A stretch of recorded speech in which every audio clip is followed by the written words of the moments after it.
the Bitcoin price chart from February 26th.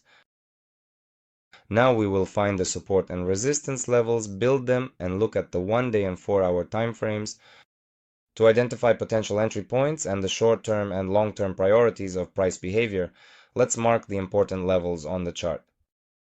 Let's start with the 1-day time frame.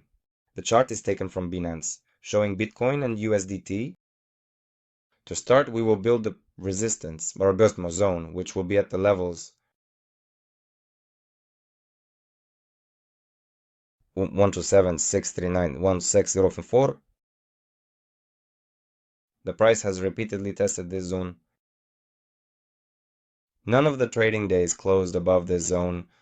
We also see the price reaction when approaching or entering this zone, which indicates accumulation. Sellers in this area are too strong for buyers to absorb all the supply, so the price is pulling back below the resistance zone.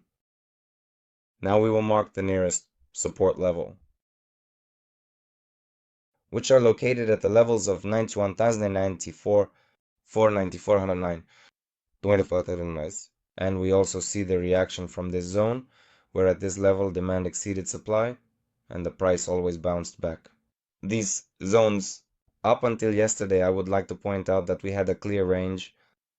This is the place where the price was squeezed between the support level and the resistance level, and it stayed here for a long period of time. In our case, it's 3 months. Yesterday, Bitcoin broke through our support and is trying to hold below it. Based on this, our priority scenario will be to look for short positions using a trading strategy that makes sense to us along with additional signals. On the lower time frames, these could be rebounds from the former level of our support, which will become a resistance level. These might be false breakouts. This candle patterns, for example. Pin bar, this figure patterns, for example, head and shoulders. Based on these signals, we will look for an entry into short positions. Also, we need to define our targets. If we prioritize further decline, we need to understand to what levels, to what zones the price might continue its drop.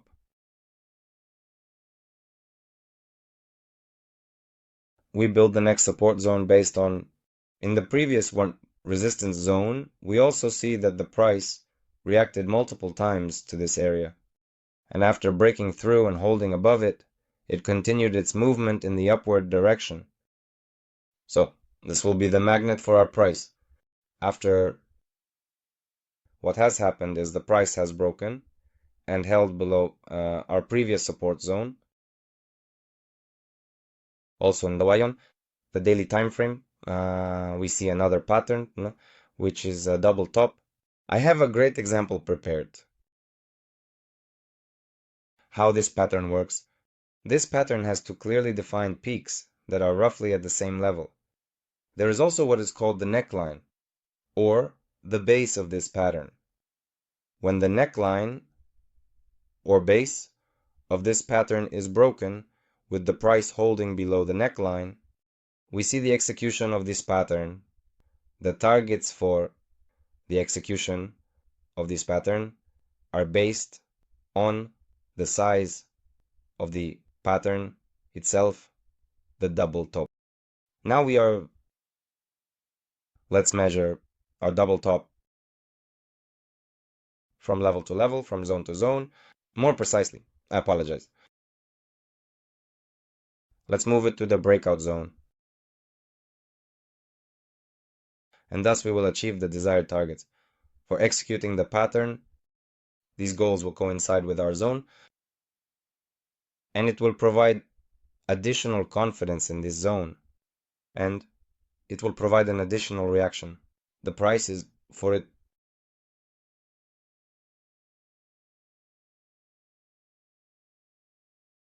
We can also look at the moment on the daily time frame that the price does not hold below our support zone, and it all will come back above it and start to hold. In this case, we can interpret this movement as a false breakout. In this case, our priority scenarios will change and we will start considering long positions to work within the range. We will also be looking for clear scenarios and patterns that make sense to us from the boundaries of our zone, within the zone itself, from the boundaries of our zone. Clear signals for us. This is an engulfing pattern. Patterns, candlestick patterns, figure patterns. Any clear signal that we can trade, based on which we can set targets and place stop orders. We can also mark the center of this range. Let's draw a Fibonacci grid at the 50% level. Let's set the level.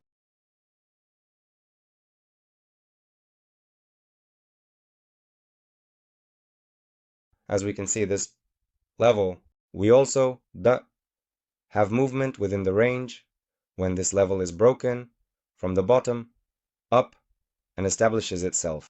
This level starts to serve as our support zone, and conversely, when it breaks from top to bottom, this level starts to serve as our resistance level, and we can use it. This level provides for partial closure of our open positions. Or else, on the contrary, to open a position at this level, I believe it's useful, as in ranges. The average works just like in channels and forks. That's why this level is relevant here. Now we will remove the unnecessary elements from our chart, and let's move to the time frame. 4 hours. Let's see what it shows us.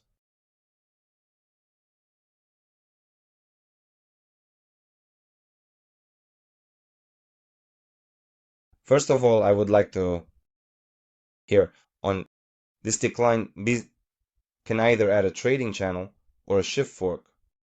I will use the shift fork because in my opinion they work more precisely. No, they have not rough boundaries of the forks, as well as a small area that will protect us from false breakouts and liquidity grabs. For convenience in constructing the fork, we will use a magnet.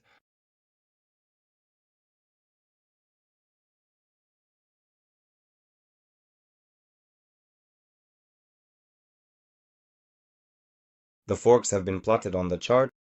As we can see, the boundaries of the forks are clearly working for us.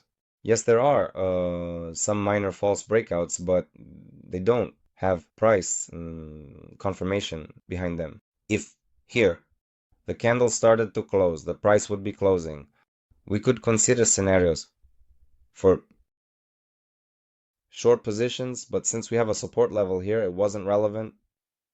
Yes, we broke through the boundary level of the fork, but we immediately got a reaction from our support zone. The forks have returned and continued to move within them. We also see the reaction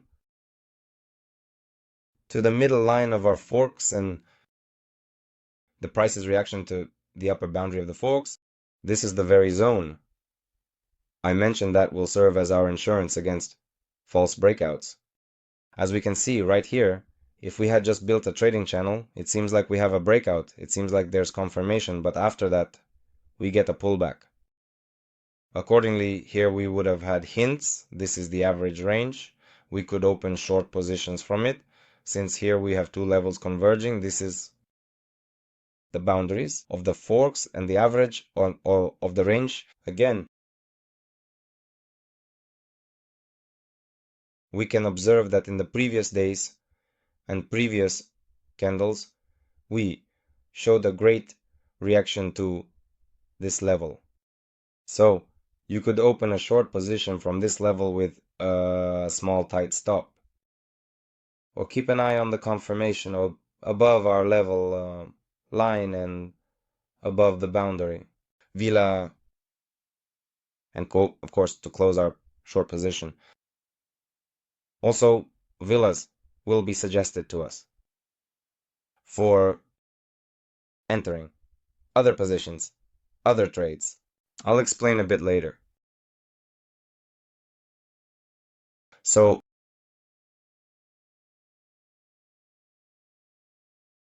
lights out, average, villa, and from the zone. We will now plan this zone, our former support, as a resistance zone, which will give us entry points for the continuation of the decline.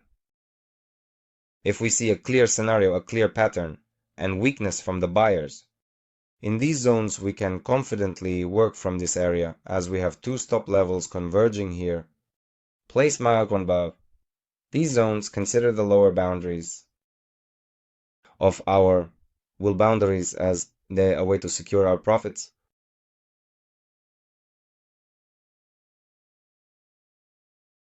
Return to support plus the consolidation indicates a false breakout. Also, a clear pattern plus additional confirmations on the time frame from 4 hours and below. We will be looking at buying opportunities yet for trading within the range accordingly.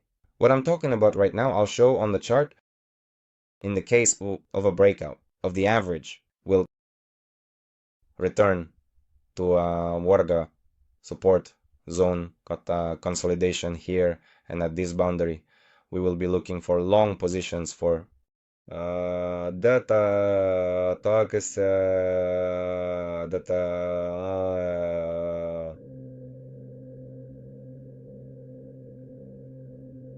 continuation of price growth within the range. Accordingly, we have clear stops for canceling our scenario and points for closing either completely or partially our position.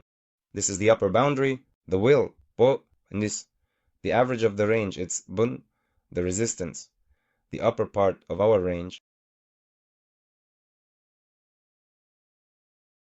Let's remove unnecessary stuff from the chart.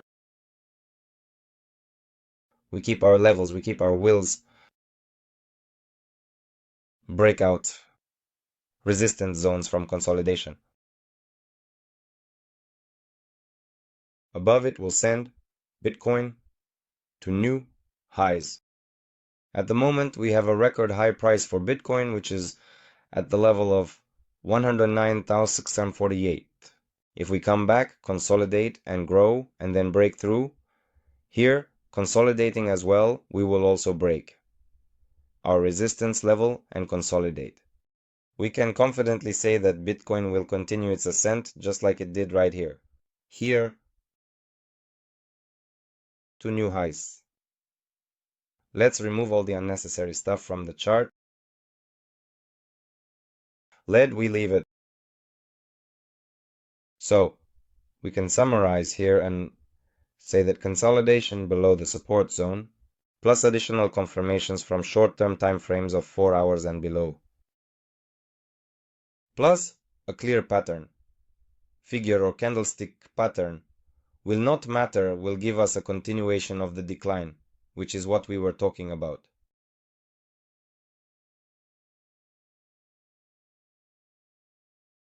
Consolidation, yeah, will lead to a decline. What I just said, also a return below support plus consolidation will be considered a false breakout. A return below support consolidation here, we start interpreting this spot as a false breakout. We start looking at the buying scenario within the range. The next point, what is the breakout of the resistance zone? Here is our resistance zone, the breakout of our resistance zone and consolidation here. It will equal new price records for Bitcoin. Basically, that's all I wanted to say regarding the nearest support and resistance levels. Based on this analysis, we have identified possible entry points. We can consider and prioritize scenarios on where to look for buying or selling opportunities. We need to use additional tools in the form of confirmations, patterns, candlestick anchor or pattern ones, or else channels, some other scenarios that are clear to us according to which we studied, which we trading strategies, a huge number of them, and everyone chooses a trading strategy that suits them, having specific defined points, cancellation of this or that scenario. We can look for an additional signal at these points. We need this for entering our positions. With that, I will wrap up. Good luck and profits to everyone. Goodbye.